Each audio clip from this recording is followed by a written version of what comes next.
విశాఖ నగరంలోని human rights council ప్రధాన కార్యాలయంలో ఆదివారం అత్యంత వైభవంగా సత్యనారాయణ స్వామి వ్రతం లక్ష్మీ గణపతి హోం నిర్వహించారు. హ్యూమన్ రైట్స్ కౌన్సిల్ రాష్ట్ర ప్రధాన కార్యదర్శి మంత్రి శ్యామ్ ప్రసాద్ ఆధ్వర్యంలో ఈ పూజా కార్యక్రమం చేపట్టారు. ఈ సందర్భంగా ఆలయ అర్చకులు వేద పండితులు పాల్గొని శాస్త్రోక్తంగా పూజలు చేశారు. అధిక సంఖ్యలో పలువురు కౌన్సిల్ సభ్యులు స్థానిక ప్రజలు పాల్గొన్నారు.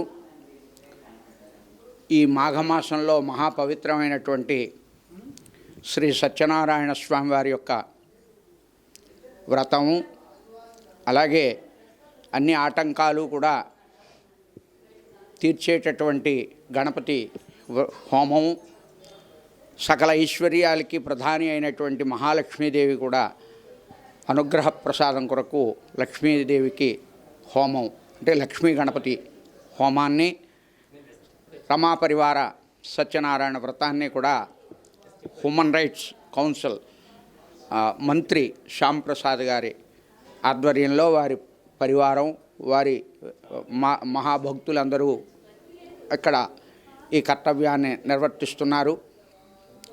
దీని ప్రధాన ఉద్దేశం ఏమిటంటే, మనం ఎంత విద్యావంతులమైనా, ఎంత జ్ఞానాన్ని మనం సంపాదించినా భగవదానుగ్రహంతోనే ఆ జ్ఞానం పరిపూర్ణత సిద్ధిస్తుంది. కాబట్టి అలాంటి పరిపూర్ణత భగవంతుడి వల్ల మనకి సంప్రాప్తం అవుతుంది. దానిలో భాగంగానే ఇలాంటి దైవ కార్యాలు మనం సదా ఆచరిస్తూ వస్తూ ఉంటాం. నారాయణుడు మనకి అన్ని మతాలు కూడా ఒక్కటే. ఏ మతాన్ని ఎవరు కూడా విస్మరించకూడదు, అపహాస్యం చేయకూడదు. ఆకాశం స్ఫటితం తోయం యథాగచ్చంతి సాగరః సర్వదేవ నమస్కారం కేశవం ప్రతిగచ్చతి.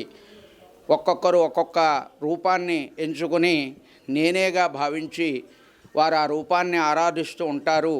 కాబట్టి ఎవరి యొక్క అభిమతాల్ని మీరు విస్మరించకండి, ఎవరిని బాధించకండి అని సద్భావన కలిగజేసేటటువంటి ఆ స్వామివారి ఉపదేశ వ్రతం ఇది.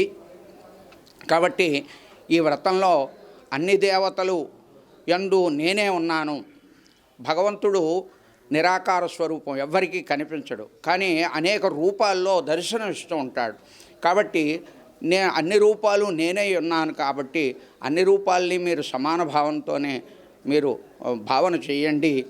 సమాజాన్ని అందరినీ ఒక క్రమంలో భగవంతుడు మనల్ని నిర్దేశించటం కూడా ఈ వ్రత ప్రభావం. అలాగే ఈ వ్రతంలో ఏంటంటే,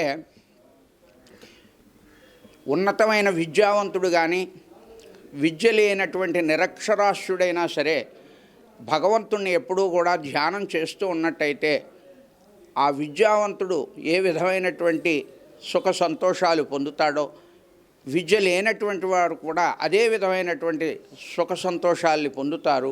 కాబట్టి భగవత్ ఆరాధనలో మీకు చదువుకున్నవాడైనా చదువు లేనివాడైనా భగవంతుడు యందు భక్తి కలిగి భగవంతుడు చెప్పినటువంటి నియమాల్ని పాటిస్తూ ఆచరిస్తూ మనం జీవించినట్టయితే వాడి జీవితం సార్థకం అవుతుందని చెప్పేసి భగవానుడు తెలియజేసేటటువంటి వ్రతం ఈ సత్యనారాయణ వ్రతం.